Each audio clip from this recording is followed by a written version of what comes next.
Listen to the Rashawn Franklin Show. I don't even know what episode this is, but we're back with the guys talking about all things NBA, NFL, little college basketball today. And we've got my guys, Emmett Knuckles, Liberia, Louisville, Brazil, Chicago, everywhere. That's where he's from. What's up, man? What's good with you, bro? What's up with you? Chilling, man. Ain't got nothing to complain about over here. Hope y'all doing all right. Yeah, man. Be glad you're not over here right now, man. Then we got Bullitt County, Louisville, Lexington, Fresno. Big Keith McCarthy in the building. What's up, man? Hey, nothing much, man. Kicking it. Just being a caregiver for my wife right now. So that's been fun. How's she doing? How's Deja doing? Shout out to Deja. How's she doing? She's solid. Pain has went down drastically. So yeah, she's solid. So don't be taking her meds. Nah, I'm good. Anyway, and we go from Bullitt County to Oldham County to Lexington, back to Louisville. we got my man Josh Bray in the building. What's good, Bray? Man, living my best life. At least I'm trying to in this crazy world we in right now. So I'm good though. America. Yeah. That's where we're at. Land of the free. Land of the free, home of the brave around this bitch, apparently. Yeah, we gonna get political on y'all though. Maybe one day, but right now we just gonna keep it sports. I think today we want to talk a little bit about, I know Bray was watching the Duke UConn comeback last night. I had stopped watching it. When Duke was up 2019, I kind of stopped paying attention because I hate them and I did not want to see them win. I think most of America, if you're not a Duke fan, you hate them. And so I looked in the second half. I just checked the score because I had a little money on it. You know what I'm saying? And they was coming back. I'm like, oh shit. And then Bray hit the group chat. Like, did y'all see that shit? I'm like, what the fuck is he talking about? And what'd you see, Bray? What the fuck happened? It was on the Duke side, many mistakes was made towards the last 2 to 3 minutes. And Braylon Mullins hit probably the shot of his life. He will probably never hit a bigger shot in his entire life. It might be one of the biggest shots in March Madness history. It was deep. Like, I didn't think he was going to pull it.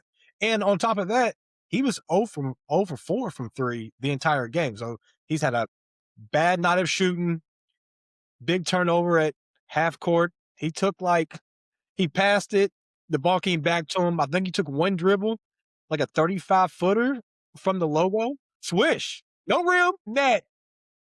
The crowd went crazy. I was yelling. Crazy game. All the videos that we've seen on social media since that has happened has been amazing. Shout out to the guy who made the extra pass back to him because he didn't have to do that. He could have just heaved that and they would have lost.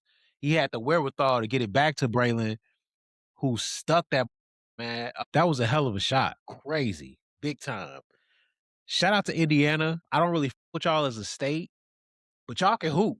Like, for real. Like dead ass. Like, can hoop. Jeff Teague, Greg Oden, Eric Gordon. The list goes on. There's a lot of from Indiana who have, Larry Legend, you know what I'm saying? I'm not obviously not saying this Mullins is even close to that, but that's a huge, huge shot in a big time moment. So that was crazy. Anything else from that game? I know you watched the whole thing, bro. I kind of was in and out. Not really. Like I said, a lot of problems toward the end. It was almost, I don't even want to blame on the team. It was more of the coaching. Like, when you get down to those last 60 seconds, you need to be more prepared to coach your team. You saw the comeback. It was happening. They was hitting shot after shot. Duke was going down and they kept missing. So you kind of had a feeling like something's about to happen. I just didn't expect it to go down that way. There was a lot of ways that it could have went, I guess, to make it simple, where it was Caden. I think that's the shorter brother. The shorter twin, yeah. Yeah, the twin. He could have done something different with that ball, but he tried to pass it over 2 defenders. It got tipped and, the ball with the UConn. But, Yeah, he's young. I think he might have panicked. Freshman, 18, 19, whatever he is. Biggest moment of his life. He should have just took the foul. I mean, and then went to the line. I don't know if the coaches designed it like that. It seemed like they did because if you watch John Shire, he was basically telling him to throw the ball up because they had 2 guys down there open. But that did not work. And I don't know, Emmett and Keith, y'all can speak to this in terms of in-game coaching for college coaches. We saw it a lot with Johnny Cal. I hate to keep going back to him in terms of, on him because he's done great for my university, but in-game coaching with college coaches seems like an issue, and that is very difficult to solve for whatever reason. But if you are a good in-game coach, like Dan Hurley, you can win consistently.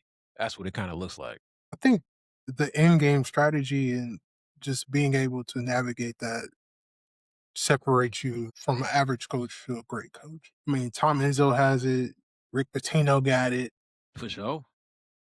Yeah, like there's some coaches that kind of etched their name amongst the greats, and that's what is required of you to have.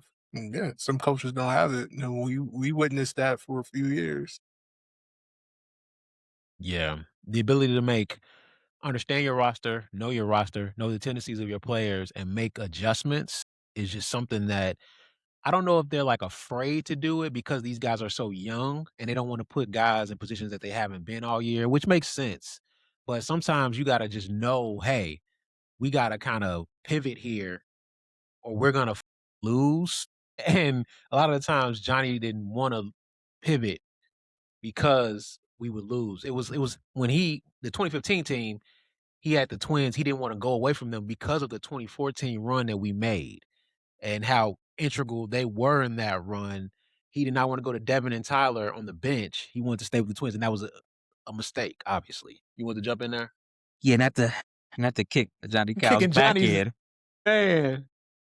He's got a lot of talent over the years and has not maximized those rosters. Because what does he have? 1 title to show for the litany of NBA All-Stars, and he's had rosters with like 4, 5, 6 NBA players on them. He's got 1 championship. He's been to the Final Four a few times. 3. So yeah, Oh, no. He's been to the Final Four a lot. He's been to the national been to championship game championship 3 3 times. times and closed Won 1 3. time. Yep.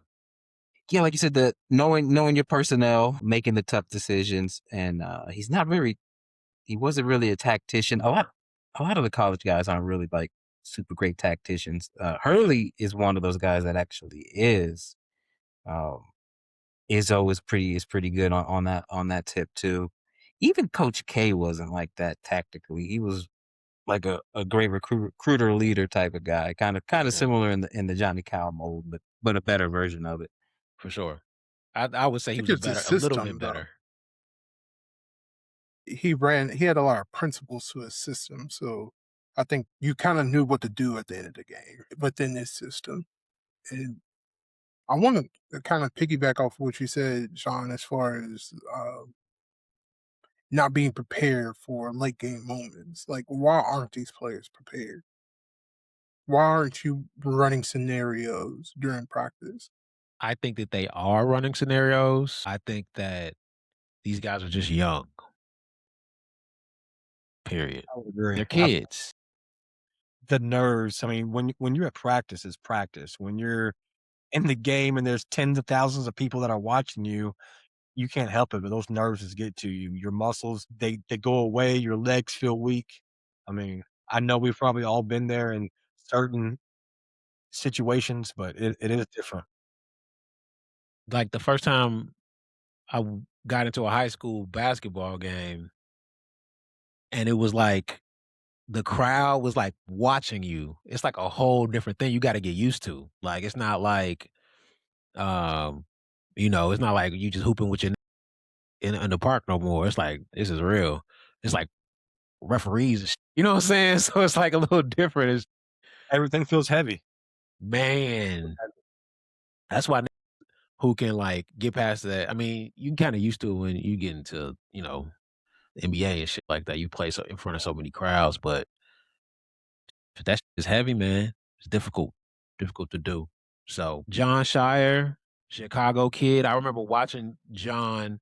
John was Derrick Rose before Derrick Rose in Chicago. Like, this white boy was cold. Like, would go from the South Side, wherever he was, to go watch this white boy. He was the real, and he's having a rough go at it. I mean, they're winning, but they're running regular season. And when it comes to the March Madness where you gotta close, he's not able to do that. His seat, it's not gonna. He's a dookie.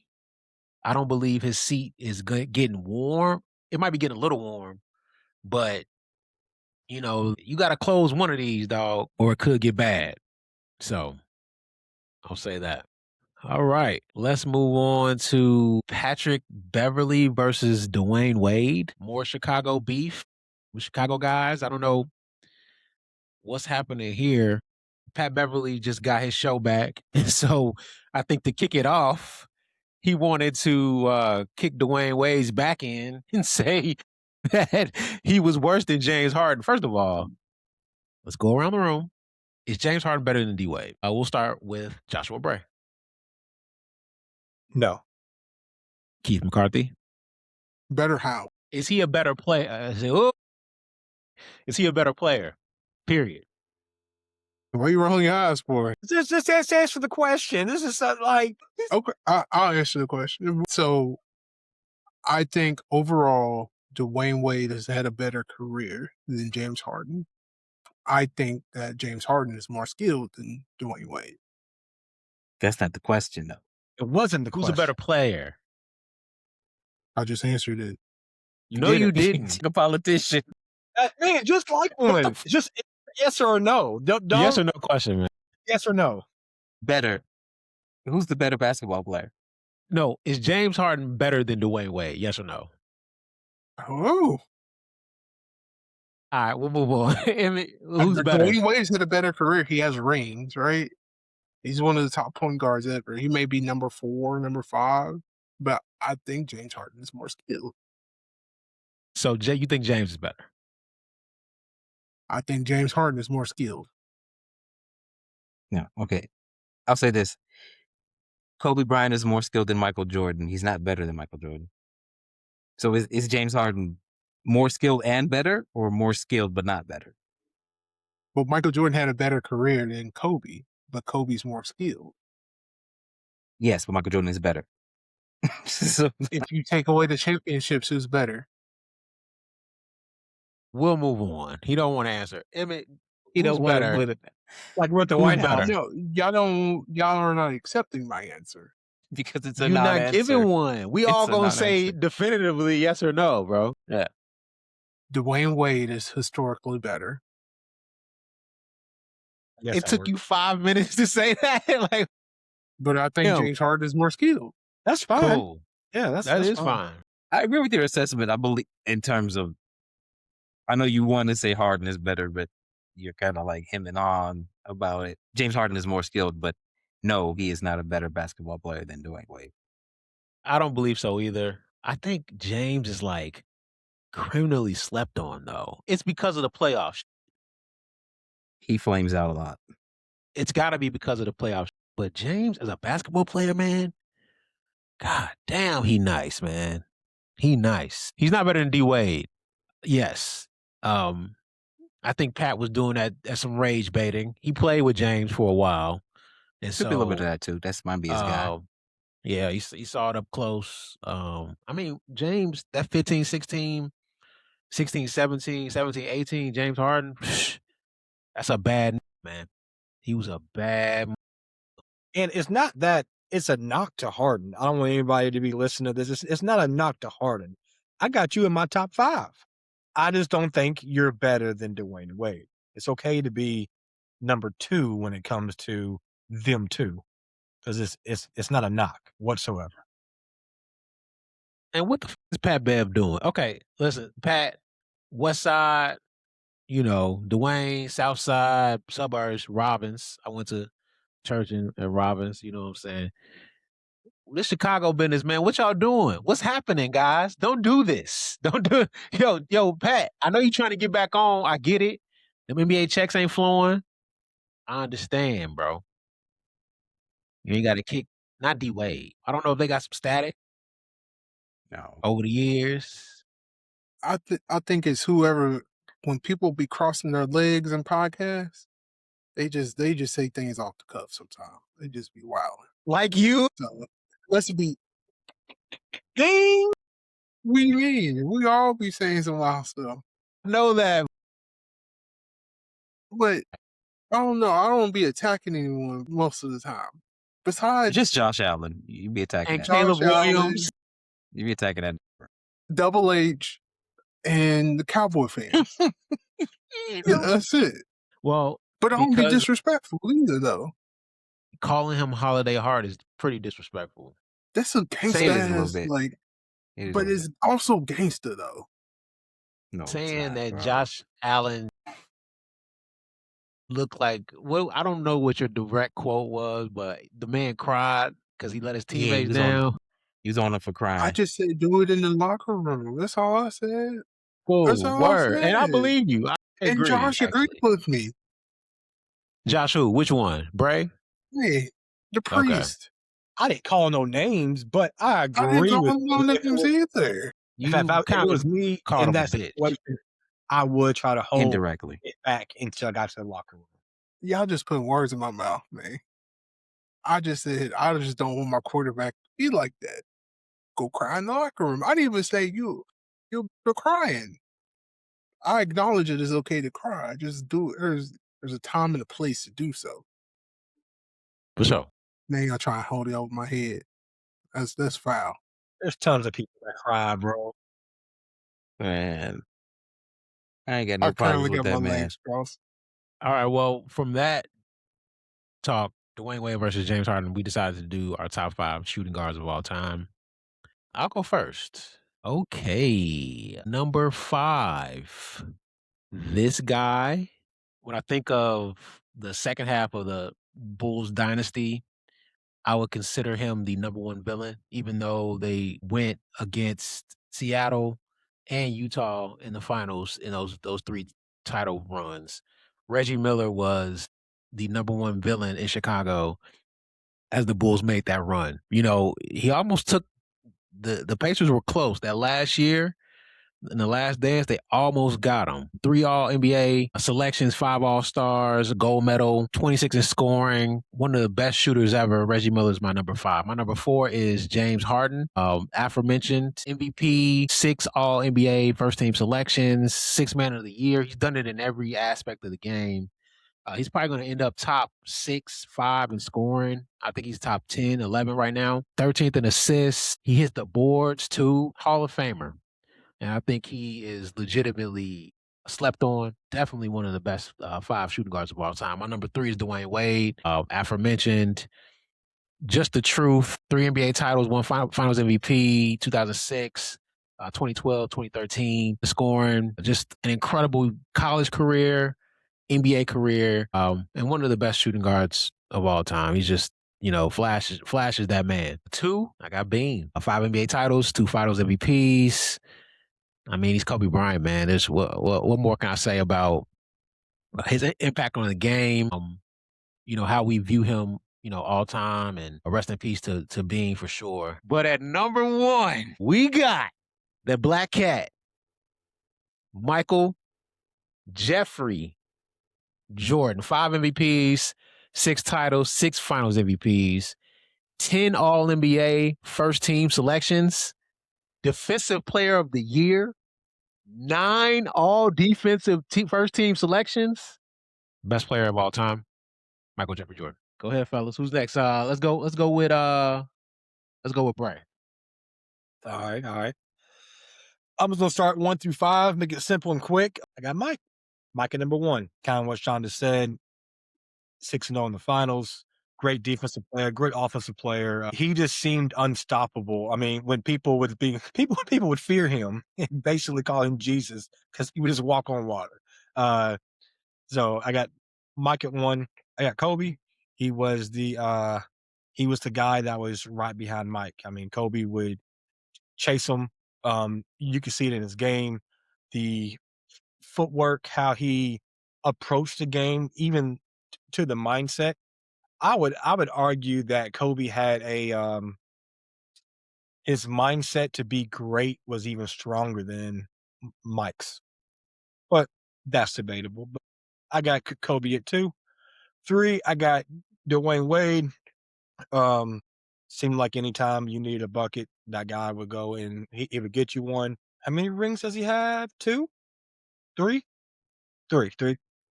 3 rings. Able to get one kind of by himself. That says a lot. You had Shaq with him. He was And the old. refs. But anyways, yes, I got Wade at number 3.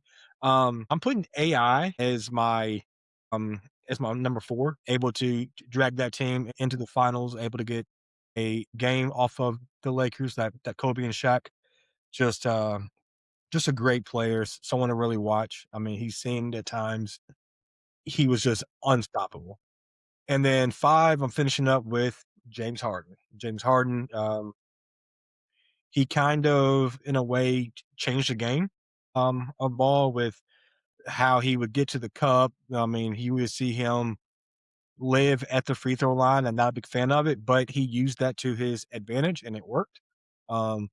That famous step back that I want to say, no, he didn't invent it, but he definitely was one of the players that used it to a different level that we've never seen before. So I got Harden at number 5, and that wraps up my 1 through 5. Yes, I think a lot of our lists are going to be similar. But I want to stop and talk about Shea in terms of that foul baiting. I watched him last night against the Knicks, and I don't know if it's like a regular season thing, but he's not doing as much of that. He's kind of just getting his buckets now, and they can't stop him. He has perfected his game. He can do anything on the offensive side of the court that he wants at this point. There's definitely certain teams that he does it more to than others. I noticed when he has a smaller guard on him, he doesn't do it as much because he's able to get past him and stuff. But good. I'm glad you're not doing that because I hate that about this league. But that's good that he's not doing that. Yeah, I think we'll see if he does it in the playoffs. We're going to look at the NBA playoff seedings that I think is really good for the Lakers, and I'll throw that up after we finish our top 5s. But you want to go? Sure, I'll mix it up a little bit. For my 5 spot, I went back and forth between, the guy that we've been talking about, James Harden, and Luka. They're pretty much like the same guy, except one guy delivers the goods in the playoffs, and the other guy doesn't. So by that short margin of one guy carrying teams farther than they should have gone, and one guy disappearing a lot in big moments, I'm going to give Luka the edge and put him there at the 5 spot. At 4, I'm going with AI, just like, Bray. Dragging Aaron McKee and Eric Snow and them to the NBA Finals, dropping 50 and getting the game off maybe the greatest team ever was pretty impressive. I He's can't got that. believe this. Man, I'm sorry, dog. Go ahead, big dog. My bad. He's got the iconic where he came in the league and crossed Jordan up, that iconic crossover where Jordan was, about parallel to the wood, and then he pulled up and hit that J on him. I'm sorry about. You could pull up the clip. It's like the most iconic crossover ever. But We still trying to get over Luka, bro. We ain't worried about AI. You can continue. I'm just letting you know. Luka and Harden like the same, except Luka plays good in the playoffs and James Harden doesn't. So they like the same guy other than that. 3, I'm going with Dwayne Wade at number 3. He, like you said, 3-time champion. The one where he won with Shaq was probably the most impressive one. He did have help from the refs in that finals. That was pretty hard to watch. He went to the free throw line like a lot. But Shaq was pretty much, semi-washed at that point. He was like 34. So yeah. Yes. So that was a solo superstar championship that he did there on that one. And then he got the ones with the Heat. Good defensively, pickpocket guy, clutch, one of the more clutch performers that we've had in the league. super fast, get to the bucket, mid range. Not much of a 3-point shooter like some of the other guys that were mentioned before, but I still think his overall game, he's the third best shooting guard I've ever seen. Number 2, Kobe, the most skilled 2 guard I've ever watched play. More skilled than Mike, but not better. But kind of took Mike's game and added to it. 6'6" 2 guard, handle, post game, get to the cup, dunk on you, pull up 3 dimes, like defender. Last team to three-peat, that was him and Shaq. Last team to do it. And then he won back-to-back championships with Paul Gasol and Bynum and company. Second best guy I've ever seen. Lace him up. Number 1, I got Michael Jordan, of course. 6 for 6 in the finals. You could go through all of his accolades. Clutch, probably the most clutch guy that we've seen. Handle he wasn't crazy skilled, but boy was he effective at what he was able to do. You can tell me that Mike had handling? Like, You done? You I done, bro? watched Mike play. Are you done? Oh, now we're gonna make him into a legend that he wasn't. He was a great 3-point shooter and everything. No, Mike had flaws in his game, but he was the best basketball player I've ever seen. The shrug. Go ahead, Keith. On you. I don't know how I'm gonna top that. But I'll Y'all go. hate Luka. I don't know why y'all hate Luka so much. That kid is Number 1, incredible. MJ. Bald nigga. People feared him. People had to sit up straight when he came into the ring. Like, Black people had Chief. to lace up their shoes, tie them tight. It's gonna be a night. Number 2, you got Kobe beating Bryant. Determination was impeccable, second to none. He even went out crazy. Like, his last game, he scored like 60 points. Like, it just, yeah, career was amazing. RIP. Number 3, it's the same for Flash. Like, he was a little injury prone, but he had his time in the league where he was that guy, and he has the championships to back it up. Number 4, I'm not going to use James Harden or AI because I put them in my top point guard list, so I'm not going to add them to this list. Number 4, I have Ginobili. That's my number 4, and he has the rings to back it up and decent numbers as well. What he lacks in the numbers is for being a top shooting guard. I think he has the skill. He also kind of coined the Euro step before it became mainstream. Lefty, had range. Didn't have like Steph Curry range, but he could shoot threes. Number 5, Ray Allen. His skill set wasn't crazy, but what he did well, he did it better than damn near everyone. And he also had the rings to back it up. Jesus Shuttlesworth. Huh. Okay. Yeah. Cool. That's my Good top list. 5. Had to switch it up, Ray had bounce too when he was. Wasn't gonna be disrespectful and put Luka Doncic Sonics? in my Yeah. top 5. Even though he's been playing well though. He has been. He been hooping. My question was, I wanted to ask while we were talking about the guys who weren't in this era, D Wade, Mike, Kobe saw a little bit of this era and played in it.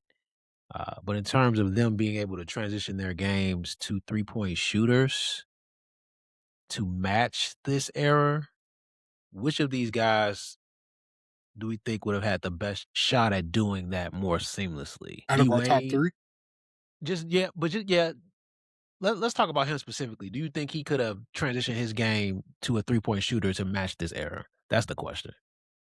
I think that Kobe probably would have had the easiest transition. Out of No question. The top 3. And then I'll probably put Wade last out of the top 3. But I'll put Mike second.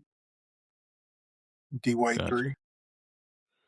I think it's a little unfair of a question because, like you said, Kobe saw a little bit of this era. So the 3-point shot, it was there. Like, it wasn't like it was uncommon for him to go shoot 8 to 10 threes a game. Like, that's what they did. I mean, maybe towards more of the end of his career, but that was there. And where in Mike's era, if you shot 4 or 5 threes, it looked crazy. You were And but shrugging. yeah, but now you shooting 8 or 10, it's just like that's the game. So if you're asking me, just because of the type of mentality that Mike had, where I'm going to be the best, I'm going to rip apart your throat, that determination, I think he would have been able to transition and get a great 3-pointer. Reason being is his mid-range was amazing. Amazing. So I see it as, if you can shoot, you're able to transition with no problem. For sure. When I say that, that's an off moment, I didn't even realize it. Oh my goodness. Start about We childish. We childish. Don't As pay us no hell, mind. I didn't even catch it. No, we childish. Don't pay us no mind, bro. Em, you want to weigh in on that or no? You good? Yeah, for me, it's definitely Kobe. I've seen him at like 12, like get crazy hot from three, hit like 12 threes in a game. He had the most range out of those, the top three that were kind of in the older era. He could pull up from range and do it consistently. So if he came up in an era where it was emphasized for 3-point shooting, he would have been an even better 3-point shooter. Now between Wade just seemed like a guy that just wouldn't have the range. I could He be was wrong. very skilled. Dwayne was nice, man. I think motherfuckers kind of forget. And when you're that nice of a basketball player, I think you can kind of transition to shooting threes in order to kind of stay with the times. Who But was the yeah, best maybe who was the best shooter on like the out shooting of guards? the shooting guards that we named? Who was the best shooter? And that doesn't mean just threes, right? Talking about Out of everybody, it would have been Reggie Miller. Out of everybody's list, Reggie Miller. Reggie, but James is up there though. James is up there, guys. In terms of shooter, I would love to see the percentages side by side, but James is up there, guys. He's up there. All right, one gotta go. 6 men.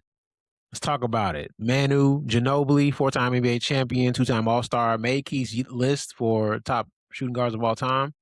Jamal Crawford, 3-time 6-man, 20 points per game. Microwave off the bench. Another Clippers microwave guy, Lou Will. Booming out the South, going like Lou Will. 6-man like Lou Will. Come on, man. Lemon Pepper Lou. 3-time 6-man, 2-time All-Star. And then Jason Terry, the Jet, 2011 NBA champ. Integral part of that run. Who got to go, guys? Didn't he win with Boston too? Don't believe he was on that team. None of these guys that He was in that second iteration of KG, Paul Pierce, and them when they was losing to LeBron. That second iteration. Jason Terry got to go. Seriously. I know. It's never fun to see him go, but he got to go. He got a chick though in that role. Yeah, He does. I mean, it's a team sport. He was clutch and big in that series too. Jet, nice. That's my pick. Jason Terry got to go. I don't want to see him get dunked on again and then fall. That's the thing. I mean, that's not. It did happen, but that's not the reason why I picked him. I think as a basketball player, he's the worst out of those four. That's just Yeah, what I kind of agree. I think he has to go. But the problem with Jet is when you see him, you see that dunk. You see LeBron putting this through the rim. That's all I see. Like him hit him with this and Bron just like yamming on him. Why did he do that to that man? Like, why did he jump? That man got kids and a family, Should've dog. just got out the way, dog. I don't know why. Damn. Keith, who gotta go, man? I'll go Jason Terry too. Man, it's Jamal was nice. I'm 6'6", one of the best 3 handles ever. Lemon Pepper Lou, he negated the other side of the court. Like, so did Lou. Like, those guys played no defense. like if you putting them in the game, you're realizing that they're just coming in to get points and not D'ing up at all. So that's why I thought this would be a little bit more of a contest. I mean, Ginobili's safe. I'm gonna leave Jason Terry on there because of what he did in that run. He was huge and integral to that championship run.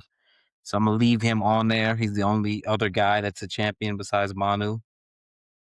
So I'm going with Lou's got to go because him and Crawford are like the same guy. They are. Except Crawford is 6'6". Damn. So I'm gonna take him off.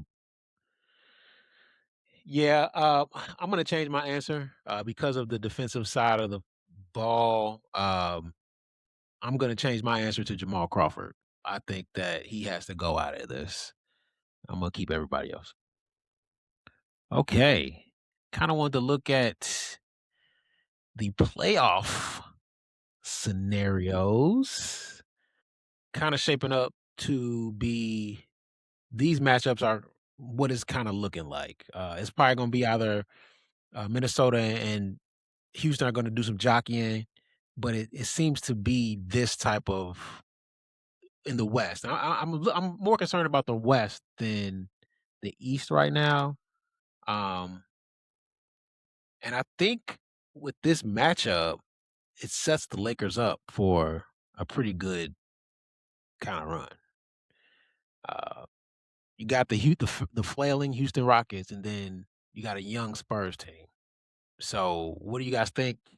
Any matchups stand out to you guys in this possible playoff matchups? Let's see. I like that 4-5 matchup. The Nuggets and the Timberwolves. I would love for the Timberwolves to be able to take care of the Nuggets. Wouldn't bet on it, but that looks like a 6-7 game series right there. Lakers Rockets. I see how you kind of set up the case to diminish Luka's run that he about to do. No, I'm by not. I'm not. calling the I'm Rockets not. flailing and the Spurs young. So when he beats them, you've already got that kind of No, sewed up in your They are Luka hate. flailing, though. They're playing terrible. they are playing terrible. No, but if they go in and beat them with this team, I still don't think. I think it's a flawed team in a lot of For ways. sure. I really do. No, I agree. If he can carry them to the Western Conference Finals, I think that he's kind of back in a lot of ways. So,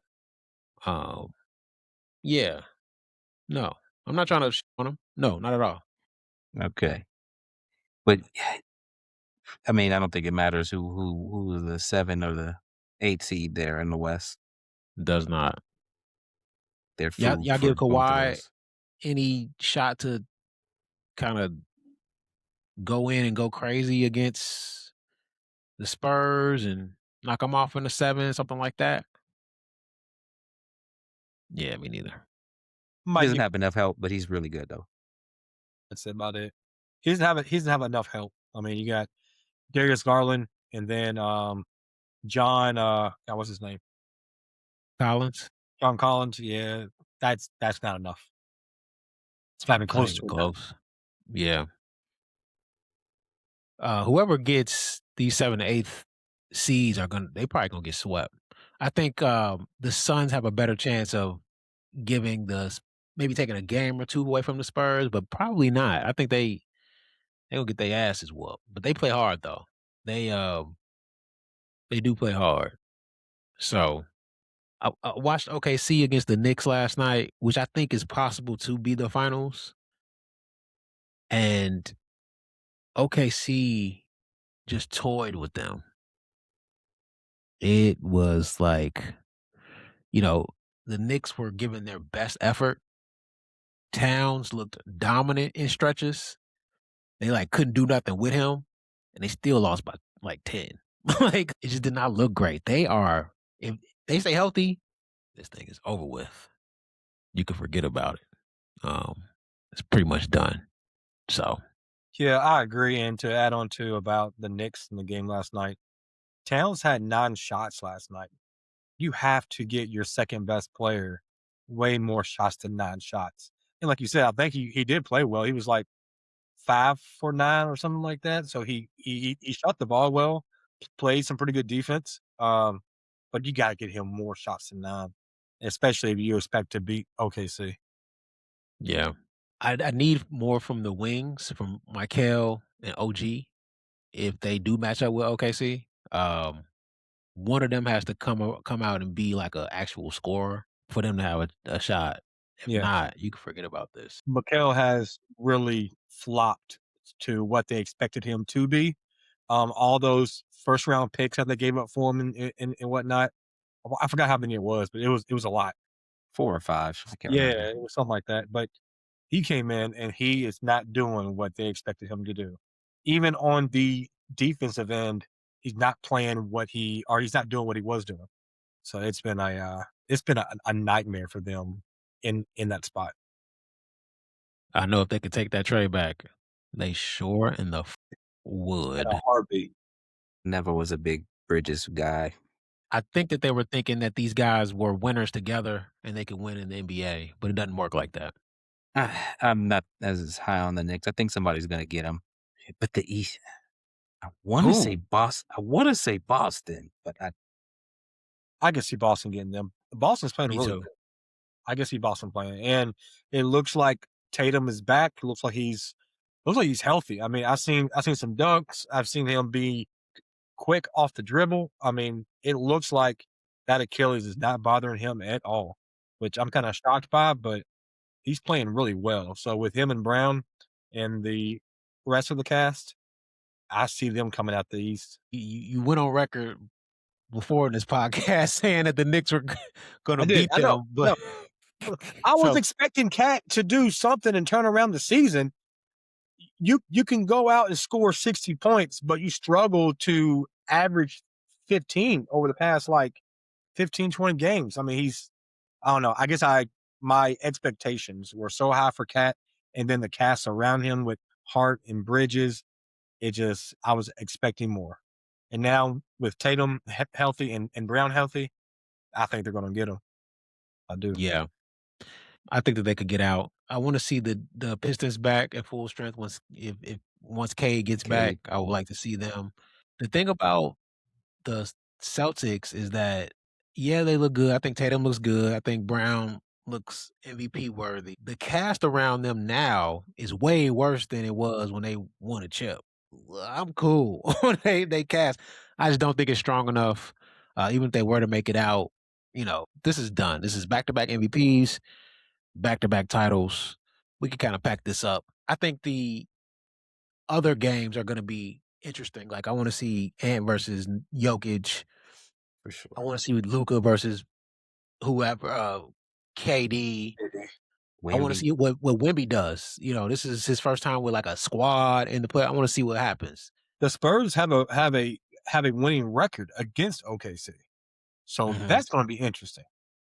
If it's a good matchup, they make it. So we'll see. Yeah, the West is a jungle, man. I just don't see it. Maybe you saying OKC? There's nobody in the West can beat them in a set. I mean, it would be fun to see San Antonio that 1-2, just to see it. Don't think it's happening. They're gonna whoop their ass. Like it's not going 6. Nah, I don't see it. 5 games. They didn't even beat Indiana. They took 7 games to beat Indiana. And Indiana's not like the worst team in the East. Yeah, they're not the same team as they are now, and that would be my argument that the team's better. But they're better than that team, I think. Yeah. I mean, they're definitely better. But I don't think anybody who comes out of the bottom half of the bracket is going to beat them. But I would love to see. I don't think the Spurs are ready, so I would rather see the Lakers personally. I'd rather see them. I think because of the star power they have, I'd rather see them. So I could see that. Yeah, for sure. Okay. Yeah, I don't think the NBA would want to see Spurs OKC in the Western Conference Finals. If the Lakers make it to the Western Conference Finals, that is going to be prime time. You got Luka, Bron, against LeBron's maybe last year in Yeah, terms I of mean, that's what storylines and ratings. crazy. If I'm the league, I would rather see because Wemby, I mean, he's just getting started. Like we could cash in on Braun one more again. That would be my preference. I would love to see that. So Luka got suspended. I think they wanted to get that out the way, right, before the playoffs, and it would really affect them. Is that what you guys are thinking? Let's go to our resident Laker guy, Emmett, passing it to you. Yeah, it's a stupid rule, but yeah, I think it's smart to go ahead and get it out the way because then it's every other tech you get suspended after the first one. I mean, are you creating rules that sit down stars in your league? That's in a league that's based. That's just stupid. Like fine them if you want to. If you want to make the fine escalate to become ridiculous for techs, that's fine.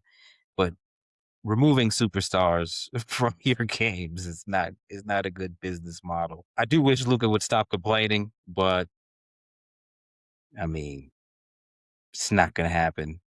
The new mentor he's got, LeBron's a notorious complainer, so it's like LeBron ain't gonna be the one to like rein him in from all that complaining, and when he was complaining his whole career, so it'll continue on. I think you got to be a little bit more grown up about it and not get texts, but I'm glad they got it out the way so it doesn't affect him in the playoffs because that would just be silly. Yeah, Yeah, let's just see them play. 100% intentional. Yeah, for sure. Get that out the way.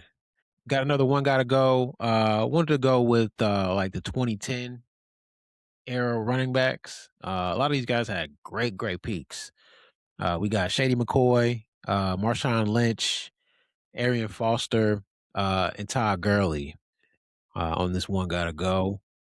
We passing it around the horn. This is a tough one because It's a tough call.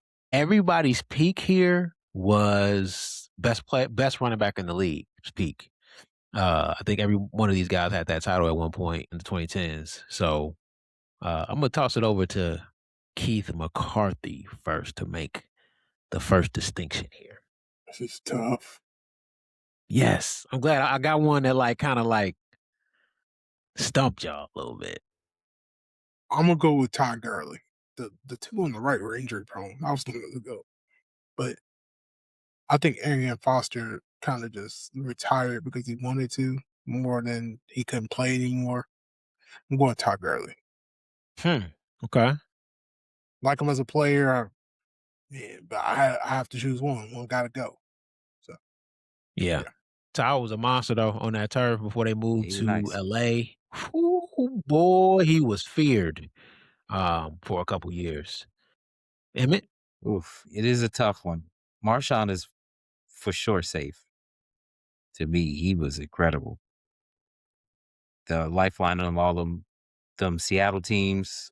Pete Carroll gypped him of a Super Bowl MVP. He had the 1 yard line. Beast mode, incredible. So he's safe. LaShawn McCoy, he's like poor man Barry Sanders type of deal. Foster was a lot of fun, super smooth, kind of upright runner, but crazy effective. Gurley was a monster Shifty. too. I'm gonna go. I'm in line with Keith. I think the other three were better than Todd Gurley, but not by much. Not it's a close call, but Gurley's got to go. Yeah, I was looking when you first popped it up. The two to the left seemed very safe. With Lynch, it seemed like you give him the ball. If you needed that 1-2 yards, he's gonna go get it for you. Just unstoppable, just a beast. McCoy, also just a monster. How he ran the ball, and then of course with Foster, just agile, quick, very shifty. So yes, if you have to go with one, Todd boy, you got to go. Unanimous so far. Yeah. So when I look at all these running backs, Shady did it. 2 teams, he was really elite. The Eagles and the Bills. When he got on that turf with Buffalo, he was another monster there. when I look at all four of these guys, I think LaShawn and Arian were great in between the tackles, but they also caught the football as well. They were good pass catching backs. So to me, that kind of puts it between Marshawn and Todd of who has to go. And you can't get rid of beast mode. So it's unanimous. Gotta be Todd Gurley. And Todd Gurley's peak was way shorter than the rest of these guys' peak. So the injuries kind of took him out pretty fast too. He was like at the peak, and then y'all remember he was gone one day, like in terms of not being considered a great running back anymore. It happened kind of fast. It was a short run, but that happens a lot with running backs. Yeah, for sure. Abso-freaking-lutely. All right. One more one gotta go, and then I think we can we'll do the AFC North rankings, and then we can get up out of here. All right. Another fun one. I know who M's picking. I already know who M picking. Another Man. fun one.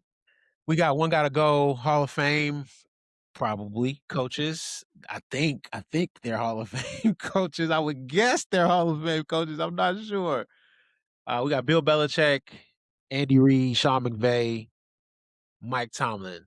2 defensive guys in Bill Belichick and Mike Tomlin. 2 offensive guys in Sean McVay and Andy Reid. Where we leaning, fellas? Oof, it's a tough one. Andy Reid is safe Why? because I've seen him win with multiple quarterbacks in multiple franchises. The run that he had in Philly where they were in the NFC Championship, like Yeah. all the time. Yeah. Then he gets him a gold jacket hall quarterback, and they stay in the Super Bowl. So he's the best one on the list, number 1. So he's safe. After that, my number 2, got to give Belichick his due for winning all those Super Bowls with Tom Brady. I think so. So then it comes down between McVay and Mike Tomlin. Mike Tomlin got to go. It sucks, but I agree with M. It don't suck because I agree with you, but it sucks because like I didn't want to. The only black head coach from here. How many Super Bowls has Tomlin been to? The 06 one, 2. He lost to Aaron, won one against Cardinals. 06, that was Cowher. Been to 2, split them. McVay's been to 2, split them. I think that Mike Tomlin's run has done more harm than good. As far as like How if he's been in longevity the in Super the Bowl, league. in the playoffs every year. Yeah, but it's just like it's like he did the bare minimum almost for a very long. It was just like you were barely scratching the surface for majority of the time you were there. You'll go 9-6 and get kicked out of the wild card game. And it's like, yeah, he advanced to the Super Bowl 2 times, and I definitely respect that. But man, I gotta choose one. And Sean McVay has done more in a smaller like sample size in less years. I agree with you. I'm gonna let Bray go, and then I'll go ahead and say my piece. Go ahead, Bray. Yeah, I mean, Emmett kind of he pointed out with the 2 on the left. I mean, Andy has gone from team to team, able to do great things, win championships. Bill, he's definitely not leaving because all the championships that he's had with Tom and that crew. So it does come down to the 2 on the right. I'll admit I didn't follow them as closely as some of the others, but I like Mike Tomlin. This even the way that he coaches, not even based off the wins and losses and like what he's done. Just I'm gonna go the other way. I'm gonna say Sean. He has to go. Yeah, I agree. I know Sean Payton, not Sean Payton. Jesus Christ, maybe I should have put Sean Payton in here. Sean McVay has done a lot in a short amount of time, but we're not sure if he's ever going to get back to the Super Bowl. We don't know. So as of right now, they're both 1-1 in it. And Mike's done done this for longer. And so that kind of, lends it to me picking him more so than Sean McVay. So Sean got to go. Sorry.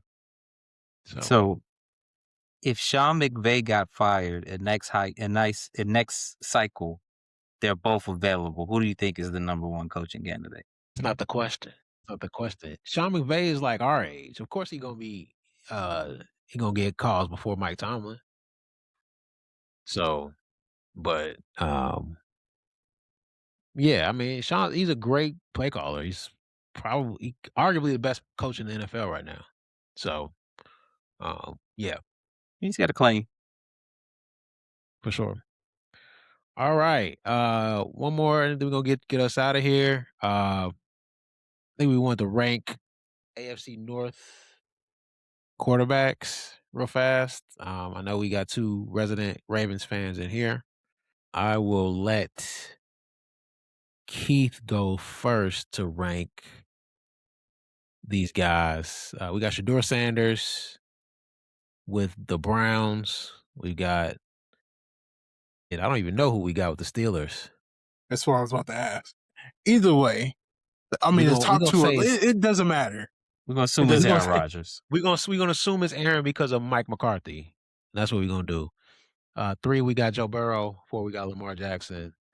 Go ahead, Keith. 1, you already know who number 1 is. 8, that guy.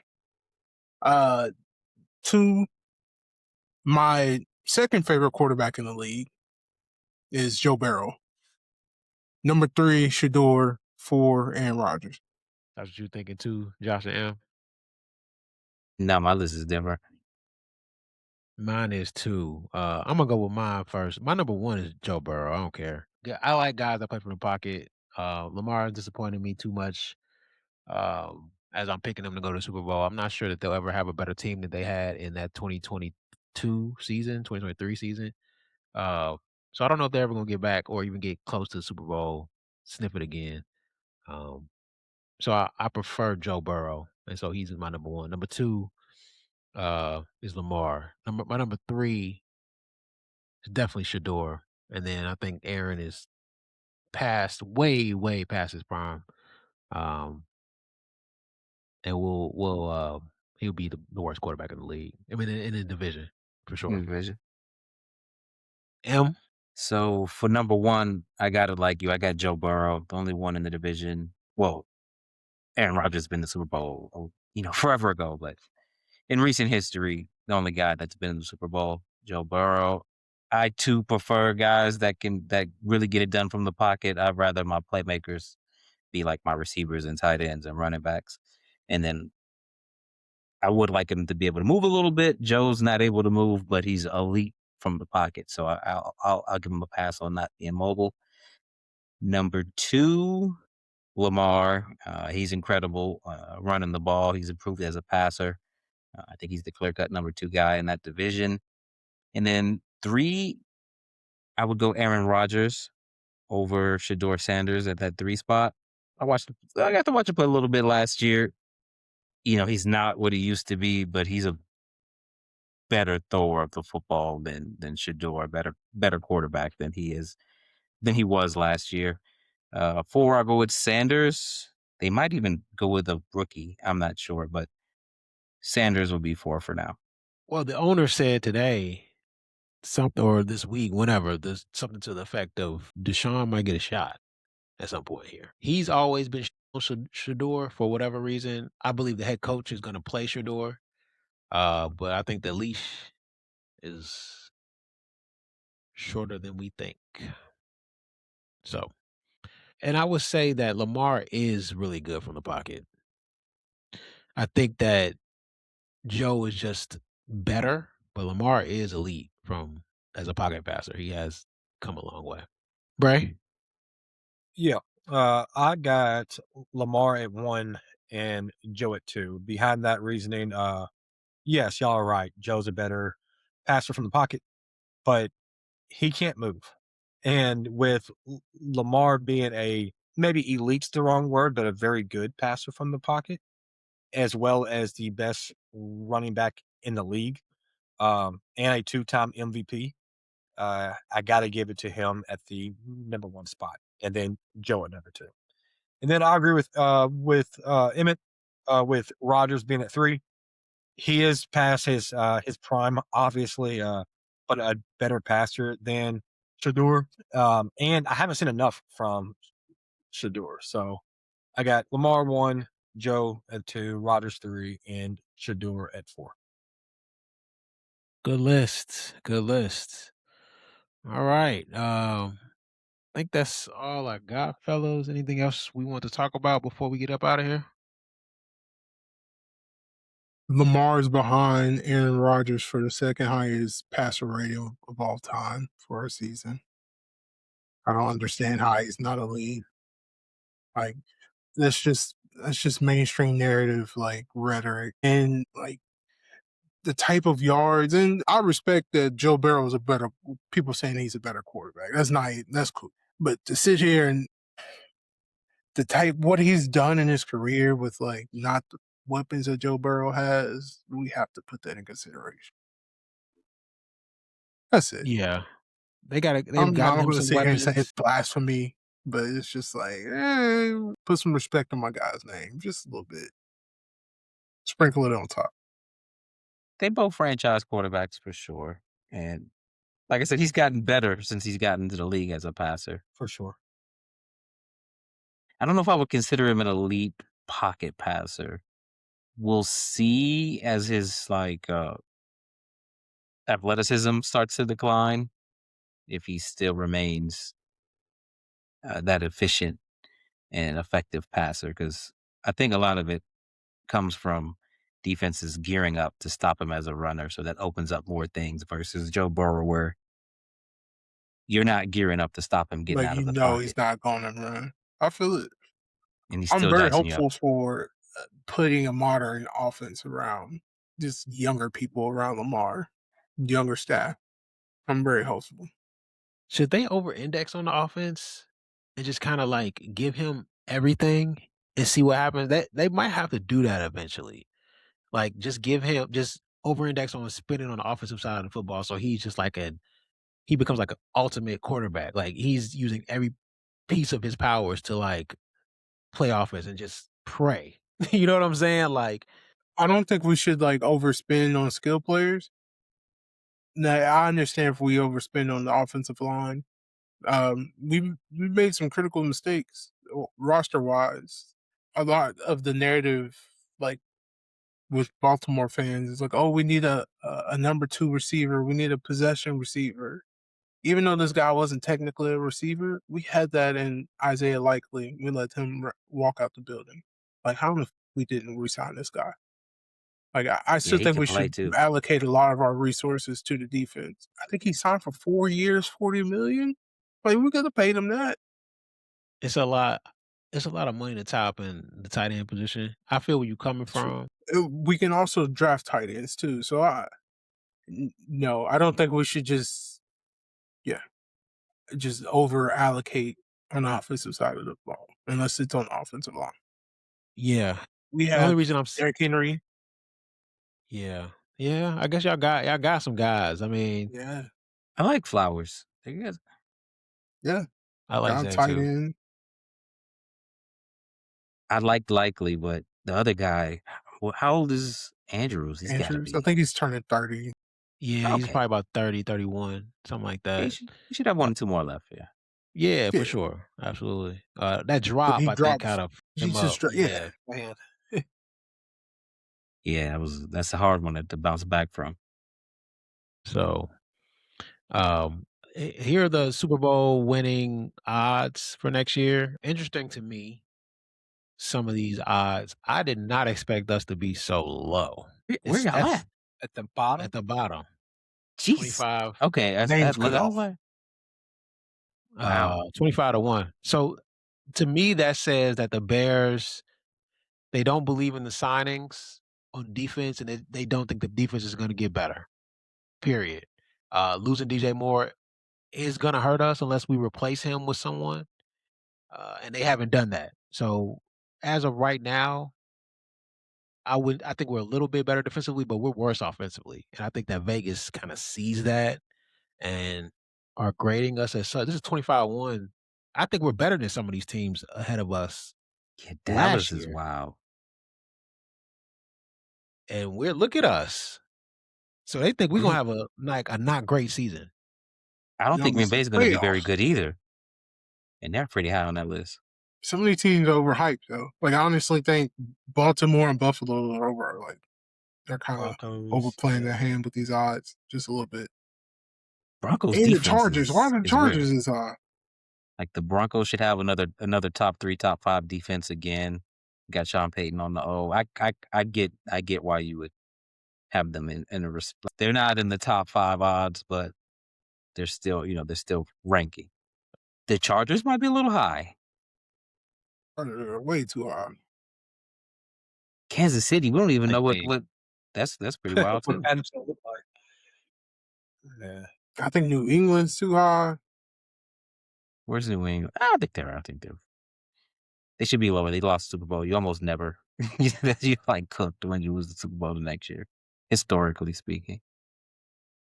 they got the Cowboys better than us, to a better odds to win the Super Bowl than us. The Super Bowl. They Thinking about know it, that's a large fan base though. They know that people are gonna bet on that just because Cowboy fans are dumb. I don't know, because they're both offensive-driven teams, and I would say the Cowboys' offense right now is better than the Bears' offense. Agreed. So I Agreed. could see why they would be like a tick above. I think As the Green roster Bay's too high. constructed. Who? I don't think Green Bay. I don't think they're gonna have a good year. I think They they're lost way receivers, right? overrated. Yeah. Yeah. They lost a lot of talent.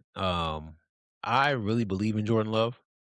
I think he is legitimate. I've seen him more. I guess I see him more than y'all do because we play them. That kid, he's legit. And them keeping LaFleur is huge. Didn't you have them There's ranked as the worst quarterback in y'all's division? That was me. He does. He Yeah. thinks more. He thinks more highly of Jordan Love than I do. Yeah, I think I had Jordan Love too. I had him too. I You think had he's him too. better than Jared Goff. And I think he's better than Kyler for sure. So, but that marriage between those two is legitimate. They're good. I like our marriage better, obviously, but it's legit. They're not nothing to sneeze at all. So the Jaguars kind of surprised. I think that they're really good. They are one of those teams that can take that next jump to be very respectable in AFC. Like, okay, because they got a guy at the position that's like uber talented. Like once you have that, everything else, and they got a defense. Like they could, like it wouldn't shock me in this year or next year they're out of the AFC as the team representing them, the conference. They've got the ingredients there to do that for sure. So Philly to me is a sinking ship. I don't know why they have better odds than you guys.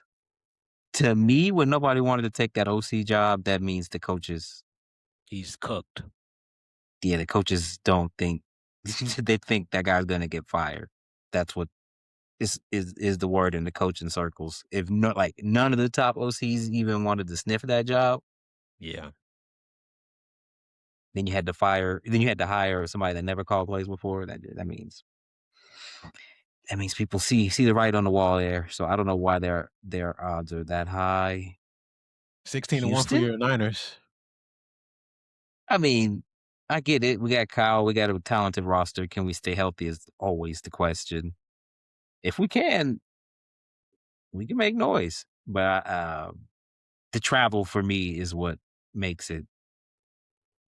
Or I go before I found out we were going to Australia. I was like, okay, I like where this is going. We made some good moves, some good signings. The trade for Osa. I was like, okay, we're better than we were last year. If we can stay healthy, we can make a run. Flying to Australia, halfway across the world, and then back, and then also having to fly to Mexico. Like, dog, That's crazy. that's insane. 2 international games? Yeah. We might have to go to Madrid. I'm hoping we don't because that's what we're gonna go for my bachelor party if So excited about that. If we be going to Atlanta, so excited about that. Yeah. Who else surprised me on this list? The Rams are the prohibitive favorite here. They probably should be. I think Agreed. that McVay, Stafford's coming back, Puka another year there. They traded for Trent McDuffie. That defensive line is still it. They lost a couple guys on the back end, but I think they'll be okay. Yeah, I see why. Interesting list. They essentially they have us as the third best team in the NFC North. Mm-hmm. They've got y'all as the third best team in the NFC West. I can respect that. Yeah. So yeah. Okay. Cool. Anything else we got, guys? Or I think that's it. I think we could call it. That's a good ending. Yeah. So appreciate you guys listening to the Rashawn Franklin Show. Catch us on Apple Podcast, Spotify, YouTube, all your social media platforms. We're there. A lot of clips for sure. Thank you guys for listening, and peace.